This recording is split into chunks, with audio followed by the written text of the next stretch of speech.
ఆలస్యం చేయకుండా నేను ఇళయరాజా గారిని మాట్లాడవలసిందిగా కోరుకుంటున్నాము. మీ మాటలు వినడానికి మేము అందరం వెయిట్ చేస్తున్నాం సార్. మాట్లాడాలా? ఈ ఏజ్లో కూడా ఇలా చేస్తున్నారే, చేయకూడదే, ఇలా చేస్తున్నారే అంటున్నారు.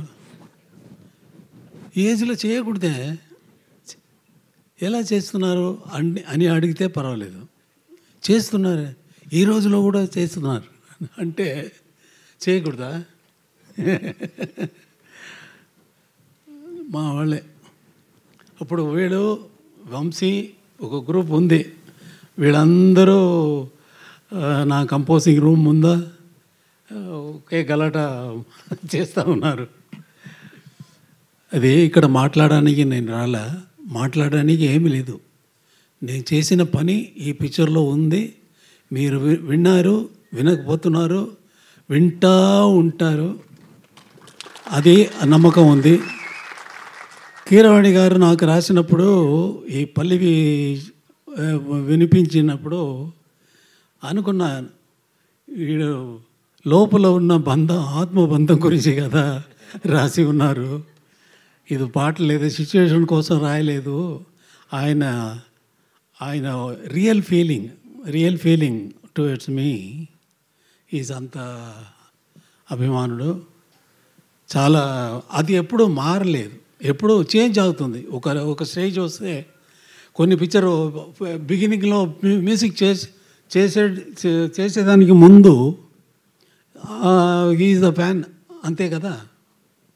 ఫ్యాన్గా ముందే తర్వాత పిక్చర్స్ వచ్చి పిక్చర్లో మ్యూజిక్ చేసి మ్యూజిక్ వల్ల పాపులర్ అయ్యి అయితే స్వభావం మారిపోతుంది. మారిపోవచ్చు, మారలేదు. ఆ రోజు ఎలా నాకు కనిపించారో first time I saw him in my room, composing room, ఎలా చూసానో అలాగే ఉన్నారు. ఒళ్ళుగా అది పర్వాలేదు. మనసు కదా, మనసు వల్ల కదా మనం మనుషుడు అయ్యాము కదా. అలాగే ఉన్నారు, అలాగే ఉండాలి. దేవుడు ఈ పిక్చర్కి ఆశీస్సులు అందరికీ, దీంట్లో పనిచేసిన, ఈ పిక్చర్లో పనిచేసిన అందరికీ నీ లాంగ్ లైఫ్, ఫేమ్ అని ఇవ్వాలని కోరుకున్నాను, అంతే. Thank you sir.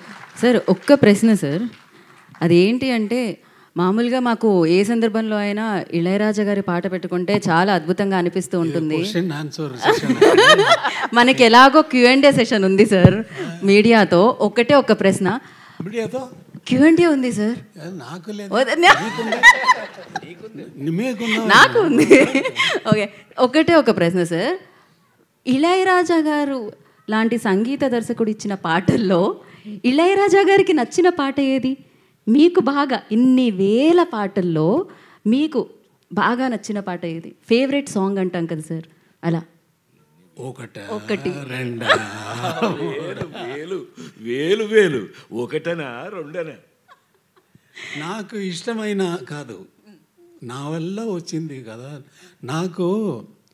నాకు ఎంత మ్యూజిక్ తెలుసు అనేది ముఖ్యం కాదు. మ్యూజిక్ నన్ను గురించి తెలిసిపోయింది కదా. ఎలా వస్తుందని నాకు తెలీదు, నిజంగా తెలీదు. తెలిస్తే ఆ సెకండే మ్యూజిక్ కంపోజ్ చేసేది ఆపేస్తాను. తెలిస్తే ఎలా వస్తుందని తెలిస్తే మ్యూజిక్ ఆపేస్తాను. అది అంతే, తెలిసిపోయింది కదా. హాయిగా ఇంట్లో కూర్చొని నాకు మ్యూజిక్ తెలిసిపోయిందిరా అన్నాడు కదా. అలా లేదు, తెలీదు, ఎలా వస్తుందని తెలీదు సార్. అయితే ఈ విషయం మీకు ఎప్పటికీ తెలియకూడదు అనుకుంటున్నాను నేను, ఎందుకంటే మీరు ఎప్పుడు పాటలు ఇస్తూ ఉండాలి మాకు. దేవుడు నీ కోరుకో. Thank you. ఇందాకే అన్నారు స్వామి అని పిలుస్తాము అని చెప్పి, నిజంగానే ఆ స్వామి దర్శనం మాకు ఇన్నేళ్లకి వేదిక మీద లభించింది. Thank you so much.